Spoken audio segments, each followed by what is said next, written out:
যুক্তরাষ্ট্র ও ইরানের মধ্যকার চলমান উত্তেজনার মধ্যে নতুন করে চাঞ্চল্য তৈরি হয়েছে। যুদ্ধবিরতির মেয়াদ অনির্দিষ্টকালের জন্য বাড়ানোর ঘোষণার মাত্র একদিন পরেই ইরানের পতাকাবাহী 3টি তেলবাহী ট্যাংকার জাহাজ জব্দ করেছে মার্কিন সামরিক বাহিনী। মার্কিন প্রতিরক্ষা বাহিনীর কেন্দ্রীয় কমান্ড এবং আন্তর্জাতিক জাহাজ চলাচল পর্যবেক্ষণকারী বিভিন্ন সংস্থার তথ্য অনুযায়ী জব্দকৃত জাহাজে বিপুল পরিমাণ অপরিশোধিত তেল ছিল, যা বৈশ্বিক জ্বালানি বাজারেও প্রভাব ফেলতে পারে বলে ধারণা করা হচ্ছে। বাণিজ্যিক জাহাজ চলাচল পর্যবেক্ষণকারী সংস্থা মেরিন ট্রাফিকের তথ্য বলছে, ভারত মহাসাগরের কোনো একটি কৌশলগত গুরুত্বপূর্ণ এলাকা থেকে জাহাজগুলো আটক করা হয়েছে। সংশ্লিষ্ট অঞ্চলটি ভারত, মালয়েশিয়া ও শ্রীলঙ্কার কাছাকাছি হওয়ায় এটি আন্তর্জাতিক বাণিজ্যের জন্য অত্যন্ত গুরুত্বপূর্ণ রুট হিসেবে বিবেচিত।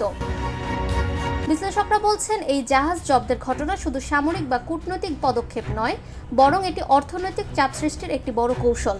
বিশেষ করে ইরানের তেল রপ্তানির উপর সরাসরি প্রভাব ফেলতে পারে এই পদক্ষেপ। গত 11 এপ্রিল পাকিস্তানের ইসলামাবাদে যুক্তরাষ্ট্র ও ইরানের মধ্যে অনুষ্ঠিত সংলাপ ব্যর্থ হওয়ার পরদিনই কঠোর অবস্থান নেয় ওয়াশিংটন। 12 এপ্রিল মার্কিন প্রেসিডেন্ট ঘোষণা দেন, ইরান শান্তি চুক্তিতে না আসা পর্যন্ত দেশটির বন্দরগুলো কার্যত অবরুদ্ধ থাকবে। আন্তর্জাতিক পর্যবেক্ষকরা মনে করছেন, একদিকে যুদ্ধবিরতির ঘোষণা, অন্যদিকে জাহাজ জব্দ এই দ্বৈত অবস্থান পরিস্থিতিকে আরও জটিল করে তুলছে। এতে করে মধ্যপ্রাচ্য অঞ্চলে নতুন করে উত্তেজনা বাড়ার আশঙ্কা তৈরি হচ্ছে।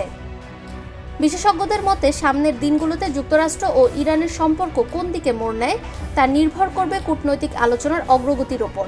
ফাহমিদা বিনতে আনোয়ার, নিরপেক্ষ,